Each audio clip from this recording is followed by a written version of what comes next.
जय हिंद साथियों। आज हम बात करेंगे भारत के भाग्य विधाता अन्नदाता किसान के बारे में। कैसे किसान ही है जो भारत को पुनः विश्व गुरु बना सकता है, और पहले भी किसान ही था जिसने भारत को सोने की चिड़िया बनाया। कैसे यह संभव हुआ, इसके बारे में जानने के लिए आप इस वीडियो को आगे तक देखिए, और अंतिम में हम आपको बताएंगे कि वर्तमान समय में कैसे किसान ही इस पूरी अर्थव्यवस्था को फिर से फलित पोषित कर सकता है।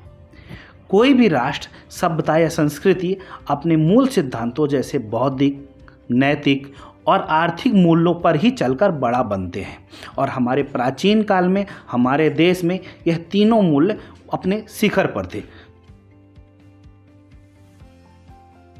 बौद्धिक शिखर पर हमारे ऋषि मुनियों ने हमें पहुंचाया, ज्ञान का वह अथाह सागर दिया जिसका आज भी मॉडर्न साइंस कोई तोड़ नहीं ढूंढ पाया। हमारे राजाओं ने हमें नैतिक, शौर्य और पराक्रम की सीख दी, जिसके कारण हम आज भी भारत को देवतुल्य समझते हैं, भारत को एक माँ के रूप में पूजते हैं। लेकिन ऋषि मुनियों और राजाओं पर हम आज बात नहीं करेंगे, हम इनकी बात किसी दूसरे वीडियो में करेंगे। आज हम बात करेंगे भारत को आर्थिक रूप से पूरी तरह से पोषण करने में और सनातन धर्म की पूरी दुनिया में ध्वजा फहराने में मदद करने में, और भारत को सोने की चिड़िया बनाने में जो सबसे बड़ी भूमिका निभाया वह किसानों ने निभाया, भारत के अन्नदाताओं ने निभाया। हमारे पूर्वजों ने भी कहा है कि उत्तम खेती मध्यम मान, अधम चाकरी भीख निदान। मतलब खेती को उन्होंने सर्वोत्तम रखा है, इसके बाद व्यापार और सर्विस सेक्टर को तीसरे नंबर पर, और भीख को सबसे चौथे नंबर या डी ग्रेड में आप कह सकते हैं उसमें उन्हें रखा गया।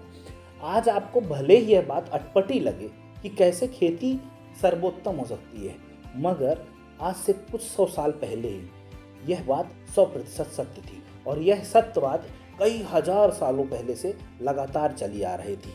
तो आज हम जानेंगे कि कैसे प्राचीन काल में भारत की पूरी अर्थव्यवस्था किसान चलाता था, या पूरी अर्थव्यवस्था का केंद्र जो होता था वह किसान से आता था। कैसे हिंदू धर्म और सनातन धर्म को फलित पोषित करते हुए किसान ने पूरे भारत को सोने की चिड़िया बना दिया। भारत, जब आर्थिक स्थिति की बात भारत में की जाए तो है हिंदू नववर्ष और हिंदू वित्त नववर्ष दोनों की जिक्र करना जरूरी है। आप सोच रहे होंगे कि हिंदू नववर्ष तो थोड़ा बहुत सुना था, मगर हिंदू वित्त नववर्ष बहुत कम बार में सुना होगा आपने। तो दोस्तों, आप भले ही 1 जनवरी को नया साल यानी हैप्पी न्यू ईयर मनाते हो, मगर हमारे हिंदू धर्म चैत्र प्रतिपदा के दिन प्रारंभ होता है। लेकिन हमारे धर्म में पूरे साल को कई हिस्सों में विभाजित किया गया है, जिस समय जिसकी महत्वता ज़्यादा है। जैसे कि वित्त वर्ष जो है वह होता है कार्तिक मास की शुक्ल पक्ष की प्रतिपदा यानी दीपावली के दूसरे दिन से वित्त नववर्ष का प्रारंभ होता है। दीपावली वित्त वर्ष के लिए इसलिए चुनी गई क्योंकि इस समय किसान के पास लंबी अवधि के बाद फसल आती है, और किसान की फसल से ही पूरे भारत के अर्थव्यवस्था का पोषण होता था। कैसे कि आप यह समझिए कि किसान की जब फसल आती थी तो उनके खेतों में काम करने वाले उनके सहयोगी मतलब खेतिहर मजदूरों को भी वहीं से धन प्राप्त होता था। इसके बाद उनके घर में काम करने वाले, पुताई का काम करने वाले, सफाई का काम करने वाले, त्योहार आने पर सुंदरता का काम करने वाले जो सामाजिक मजदूर होते थे उनको भी वहीं से पैसा मिलता था। उसके बाद घर की पुताई से लेकर त्यौहार में झाड़ू और रंग करने के लिए घर में सभी के लिए किसान ही अपने अन्न का एक अंश दान करता था। इसके अलावा आप ये समझ लीजिए कि जैसे दीपावली आई और उस समय आपको सभी तरह की ज़रूरतें पड़ी, आपने किस किस चीज़ को अपने अन्न से किस किस को पोषित किया, इसे ऐसे समझिए कि दिया वाला, कपास की बत्ती वाला, मिठाई वाला, मूर्ति वाला, पान वाला, गन्ने वाला, नए कपड़े, नए खिलौने वाला, नाई, पंडित, यहाँ तक कि कर के रूप में जब अन्न का एक अंश राजा के पास जाता था तो हमारी सुरक्षा मजबूत होती थी। आज के परिवेश में अगर हम इसे देखें तो कैसे देख सकते हैं दोस्तों, जैसे खेतिहर मजदूर से लेकर नाई और नाई से लेकर पंडित तक, मतलब आज का ये सर्विस सेक्टर में आते हैं, और हर सर्विस सेक्टर को किसान के अनाज के अंशदान से ही रोजगार मिलता था। कुम्हार से लेकर कुम्हार के दिए बनाने से लेकर कपड़ा व्यापारी तक, मतलब आज का बिजनेस सेक्टर से लेकर मैन्युफैक्चरिंग सेक्टर तक सब कुछ किसान के अंशदान से ही चलता था। और राजा को टैक्स देकर, मतलब आज का डिफेंस सेक्टर भी किसान ही चलाता था।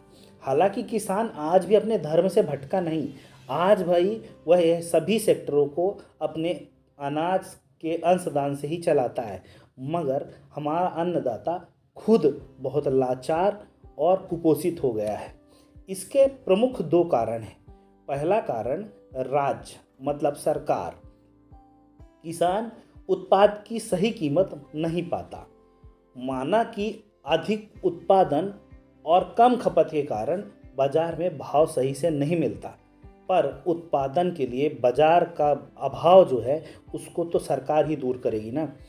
जैसे कि पहले दूध उत्पादन बहुत ज़्यादा होता था और उसकी कीमत बहुत कम हो गई थी खपत कम होने से।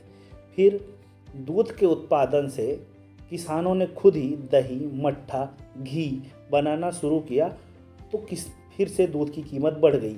कुछ समय बाद दूध के उत्पादन फिर ज़्यादा होने से बाजार ने उसके लिए पनीर, मिठाइयाँ और मेवे बनाना शुरू किया, तो दूध का कीमत फिर से उठ गई।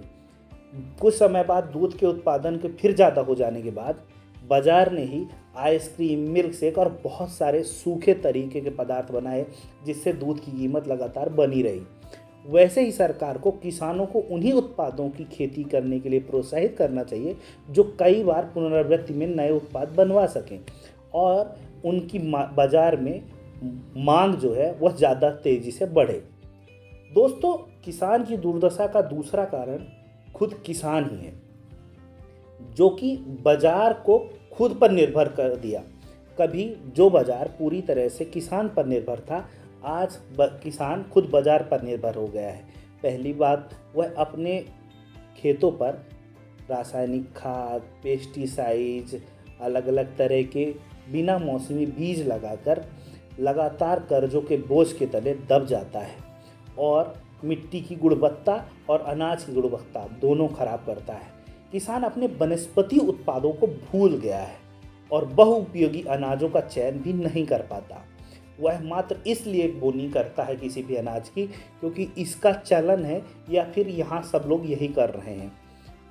बस इसलिए बोनी करना गलत बात है, क्योंकि आप जब भीड़ में खड़े होते हैं तो यह समझिए कि आप कभी आगे नहीं बढ़ सकते, क्योंकि भीड़ में खड़ा हुआ व्यक्ति कभी भी रेस नहीं जीतता है। दोस्तों, किसान को अगर पुनः भाग विधाता बनना है और भारत किसान विश्व पटल पर स्थापित करनी है, तो किसान को बाजार मुक्त और व्यापार युक्त खेती करनी पड़ेगी। किसान को वह अनाज उगाना पड़ेगा जो बाजार में ज़्यादा तरीके से डिमांड पैदा करे और लोगों के पोषण में काम आए। किसान को अपने ऊपर कर्ज का भार कम करना पड़ेगा।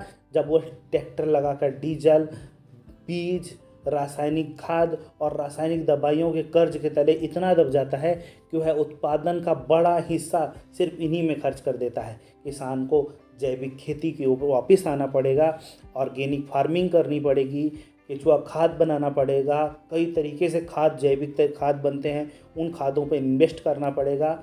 जैविक दवाइयाँ बनानी पड़ेगी ताकि उसकी बाज़ार पर निर्भरता कम हो और वह जब चाहे, जिस कीमत पर चाहे, बाज़ार पे अपने अनाज को ले जा सके। भारत को विश्व गुरु बनाने के लिए संजीवनी किसान के खेत से ही उगेगी। बस उसे बजरंगबली की तरह अपनी शक्तियों को जगाना होगा। जय हिंद, जय किसान।